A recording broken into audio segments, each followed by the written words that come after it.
Hello po mga kapatid, magandang umaga po sa inyong lahat. Nandito na naman po ako para mag-share sa inyo ng salita ng ating Diyos. Pero kagaya ng ginagawa natin, mananalangin po muna tayo. Samahan niyo po ako at ihanda ang inyong mga puso at isipan. Magsiyuko tayo. Aming Diyos na makapangyarihan sa lahat, aming Diyos na mapagpala, maraming salamat una Lord sa paggising mo na naman sa amin ng maayos at malakas ang katawan. Salamat sa isang pagkakataon na naman na ipinagkaloob mo sa aming mga buhay. At salamat din Lord sa iyong mga salita na aming maririnig at mapapag-aralan na naman ngayong umagang ito. Salamat Lord. Salamat Jesus, salamat Holy Spirit. At nawa, lagi mo pong bubuksan ang aming puso't isipan sa tuwing kami makikinig, mag-aaral ng iyong mga makapangyarihan salita upang ito'y lubusan naming maunawaan at ito po'y maitatak sa pinakamalalim na parte ng aming mga puso. Samahan mo rin po ako, turuan mo rin po ako, gabayan mo rin po ako Lord God, upang puro salita mo lamang ang lumabas sa aking bibig. Maraming salamat Ama. Lord, inaangkin na namin ang katagumpayan ng aming gawain ito. Pinupuri ka namin, pinasasalamatan, sinasamba ka namin sa matamis at makapangyarihang pangalan ng aming Panginoong Jesucristo. Lahat tayo ay magsabi ng Amen and Amen. At ito po ang aking channel.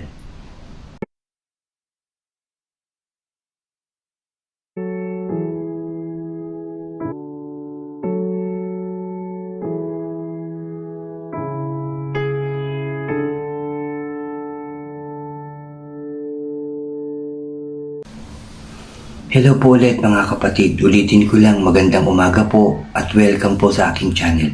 Diyan po sa mga bago po sa aking channel, huwag niyo pong kalimutan na mag-subscribe. Paki-like and share niyo po yung aking mga videos at paki-click na rin ang notification bell para lagi po kayong updated sa mga bago ko pang i-upload. Maraming salamat. Mga kapatid, natapos na natin ang chapter 10 at ngayon po nandito na tayo sa chapter 11 at ito po ay may pinamagatang si David at si Bathsheba. Mag-umpisa na po tayo. Chapter 11 verse 1. Nang sumapit ang tagsibol, panahon na karaniwang nakikipagdigma ang mga hari, pinalabas ni David ang buong hukbo ng Israel sa pangunguna ni Joab at ng iba pang mga pinuno. Pinuksan nila ang mga Amonita at kinubkob ang kinubkob ang Rabha. Subalit, si David ay nagpaiwan sa Jerusalem. Isang hapon, pagkagising ni David, umakyat siya sa, sabi dito, bubungan ng palasyo at naglakad-lakad. Mula roon may natanaw siyang isang babaeng naliligo, napakaganda ng babae. Pinagtanong niya kung sino iyon. Sinabi sa kanya na iyon si Bathsheba, anak ni Elam at asawa ni Urias na isang Hiteo. Ipinakuha niya si Bathsheba na nooy katatapos pa lamang ng kanyang paglilinis ayon sa tuntunin para sa mga babaeng nireregla. Sinipingan siya ni David at pinauwi pagkatapos. Dahil sa pangyayaring ito, si Bathsheba ay nabuntis at ipinasabi niya ito kay David. Yung pagbubuntis ni Bathsheba, pinarating niya kay David. Inutusan nga ni David si Joab na pumunta sa kanya, si Urias na Hiteo. Yun nga ang ginawa ni Joab. Nang dumating ito, tinanong siya ni David, "Kumusta Joab ang hukbo? Ano ang lagay ng labanan?" Sinabi pa niya kay Urias, "Umuwi ka na at sipingan ng iyong asawa sapagkat nanggaling ka pa sa malayong paglalakbay." Lumakad si Urias. Ang hari ay nagpadala ng regalo para sa tahanan nito, ngunit hindi pala ito nagtuloy sa kanila. Sa halip, doon siya natulog sa may tarangkahan ng palasyo kasama ang mga bantay. Nalaman ito ni David at sinabi niya kay Urias, hindi ba't kararating mo lang buhat sa isang mahabang paglalakbay? Bakit hindi ka umuwi? Sabi ni David kay Urias. Sumagot siya, ang kaba ng tipan at ang mga kawal ng Israel at Judah ay nasa mga tolda lamang at sa labas naman natutulog ang aking pinuno, si Joab. At ang inyong mga pinunong kawal sa ganitong kalagayan hindi po maaatim ng aking kaloobang. Ako'y umuwi upang magpakaligaya sa piling ng aking asawa sa harapan ng Diyos. Hindi ko po magagawa iyon. Sinabi ni David kay Urias, dumito ka muna ng isa pang araw at bukas ka na umalis. Kaya nanatili siya sa Jerusalem ng araw na iyon. Kinabukasan, inanyayahan ni David sa pagkain si Urias at ito'y kanyang nilasing. Hindi rin ito umuwi ng gabing iyon, bagkus natulog na kasama rin ang mga bantay, mga kapatid. Kinabukasan, sumulat si David kay Joab at ipinadala kay Urias. Ganito ang nilalaman, ilagay mo si Urias sa unahan kung saan mainit ang labanan. Pagkatapos iwan mo siya roon at bayaan mo siyang mapatay. Habang pinapaligiran ni Joab ang lungsod, inilagay niya si Urias sa gawing malakas ang kaaway. Sabi rito, lumabas ang mga kaaway mula sa lungsod at sinalakay ang mga kawal ni Joab. Napatay ang ilang pinuno ni David kasama si Urias. Pinadala ni Joab kay David ang sulat tungkol sa labanan, ngunit ito ang pinagbili niya. Matapos mong ibalita sa hari ang tungkol sa labanan, maaaring siya'y magalit at itanong, bakit kayo nagpakalapit sa lungsod? Hindi ba ninyo alam ang maaaring kayong panain mula sa itaas ng pader? Hindi ba ninyo alam na ang dahilan ng pagkamatay ni Abimelech na anak ni Gideon, siya'y nabaksakan ng batong gilingan na naihulong ng isang babae mula sa itaas ng pader sa Tabes? Bakit masyado kayong lumapit sa pader? Kung magkagayon, saka mo sabihin napatay rin si Urias. Mga kapatid, sabi pa rito, verse 22, mga kapatid, lumakad ang sugo at nagulat kay David ayon sa sinabi ni Joab. Sinabi niya sa hari, lumabas po ang maraming mga kaaway at nilusob kami. Ngunit sabi rito, napaurong namin sila hanggang sa may pasukan ng lungsod.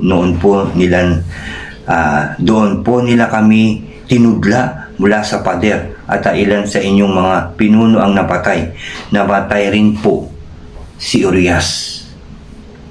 Sumagot si David, kung gayon, sabihin mo kaya Joab na huwag ikalungkot ang nangyari sapagkat talagang ganyan ang labanan, may napapatay. Ipagpatuloy ninyo ang paglusob hanggang sa mawasak ang lungsod. Ipagpatuloy niyo ang paglusob hanggang sa mawasak ang lungsod. Sabihin mo huwag masira ang kanyang loob. Nang mabalitaan ni Bathsheba na napatay si Urias, siya'y nagluksa. Pagkatapos ng pagluluksa, ipinatawag siya ni David at naging asawa nito. Nagkaanak siya ng isang lalaki, ngunit hindi nilugod ni Yahweh sa ginawang, hindi nalugod si Yahweh, mga kapatid, sa ginawang ito ni David. Amen and amen and amen. Sino ba naman talaga ang mga lulugod, no, mga kapatid? Lalo ang ating Diyos na alam ang lahat ng pangyayari, ang lahat ng ating iniisip, ang lahat ng ating mga balak. Walang nalilihim sa ating Diyos. Dahil sa ginawa ni David, mga kapatid, na yun nga, pinakuha si Bathsheba, sinipingan, nabuntis at pinapatay pa, hinayaang pang mamatay sa labanan itong si Urias. At kaya naman namatay si Urias, nabasa natin, si David ang nagpalagay sa unahan doon sa matinding labanan.